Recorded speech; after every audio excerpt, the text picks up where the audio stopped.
అంటున్నాను. Thank you అండి. Thank you very much. Thank you Rudrasai garu, thank you very much. Ansh will speak now. అందరికీ నమస్కారం అండి. తొడగొట్టి చెప్తున్నా, 15th ఆగస్ట్ రోజు హిట్ కొట్టబోతున్నా. ఇంకా చాలు సార్, మరి మళ్ళీ బాణాలకి వైరల్ అయిపోతుంది. వన్స్ మోరా, తొడగొట్టి చెప్తున్నా, 15th ఆగస్ట్ రోజు హిట్ కొట్టబోతున్నాను.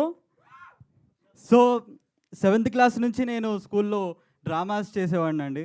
మా ఫ్రెండ్స్, మా టీచర్స్ కూడా నన్ను ఎంకరేజ్ చేసేవాళ్ళు.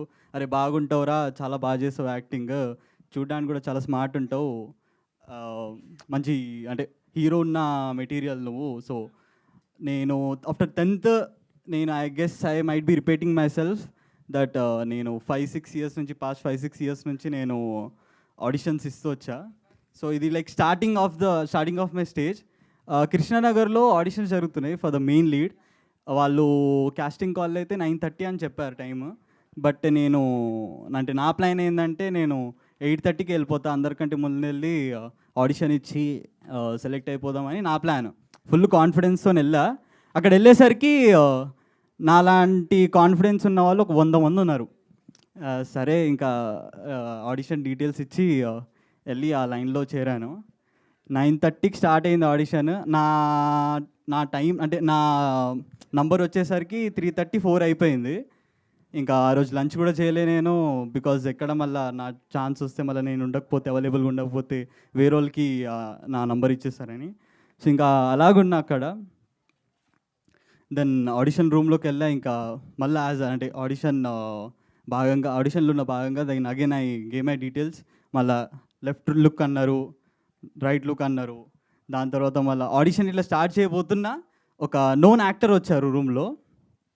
వచ్చి మళ్ళీ డైరెక్టర్ గారిని ఆడిషన్ ఆపి ఆ యాక్టర్ని రిసీవ్ చేసుకున్నారు. రిసీవ్ చేశాక మళ్ళీ డైరెక్టర్ గారు అడిగారు ఆ యాక్టర్కి టీ కాఫీ ఏమైనా తాగుతారా అని. సో ఆ యాక్టర్ ఏమో కాఫీ తెప్పొచ్చిండు అన్నాడు. సో డైరెక్టర్ గారు నన్ను చూసి ఇట్లా కళ్ళతోని సైకిల్ చేశారు, అరే వెళ్ళి కాఫీ తీసుకురా. సర్లే అంటే అంటే వెళ్ళి తీసుకొద్దాం, ఏదో చిన్న అవకాశం ఇస్తారులే అని నేను కాఫీ తీసుకొని వచ్చానండి. సర్వ్ చేశా. దాని తర్వాత ఆ కాఫీ కప్పులు కూడా నేనే, అంటే వాళ్ళు తాగిన కాఫీ కప్పులు కూడా నేనే తీసుకొని బయట డస్ట్బిన్లో వేసాను.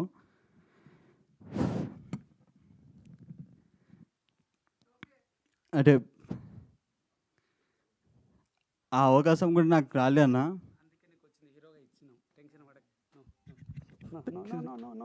Thank you so much.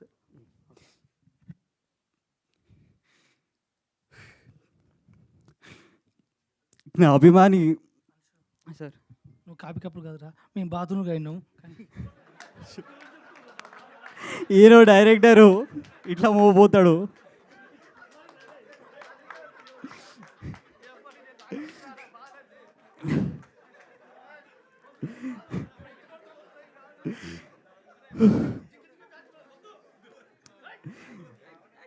నా అభిమాని హీరో, నా దేవుడు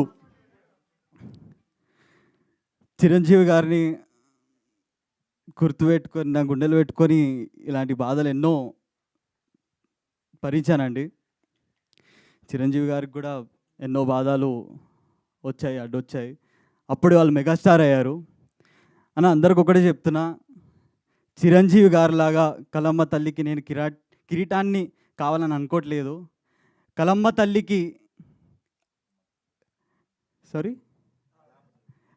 తల్లికి నేను వాళ్ళ పాదాల దగ్గర ఒక చిన్న పుష్పాన్ని అయినా చాలన్నా. That's it. అవునసే. అండ్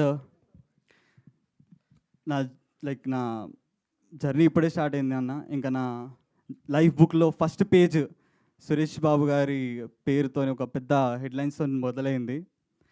ఆ రోజు బాబు గారు వస్తే నిజంగానే అయ్యప్ప స్వామి గారి రూపంలో వచ్చి నన్ను బ్లెస్ చేసినట్టు అనిపించింది.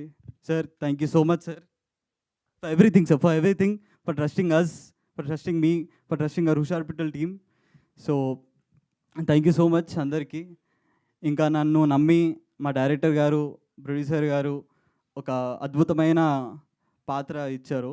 దాంట్లో నేను ప్రాణం పోసానో లేదో మీరందరూ ఇంకా నా వర్చువల్ వ్యూవర్స్ 15th ఆగస్ట్ రోజు సినిమా చూసి మీరు జర అది నేను ప్రాణం పోసానో లేదో జర చెప్పండి. అండ్ అలాగే మా చిరంజన్ అన్న musicians, lyricist, and I would like to mention few singers name, Mangli garu, ఇంకా Vaikom Vijayalakshmi garu. Thank you so much for that. ఇంకా DOP Sayanna, and thank you so much అన్న ఫర్ అలాంటి అద్భుతమైన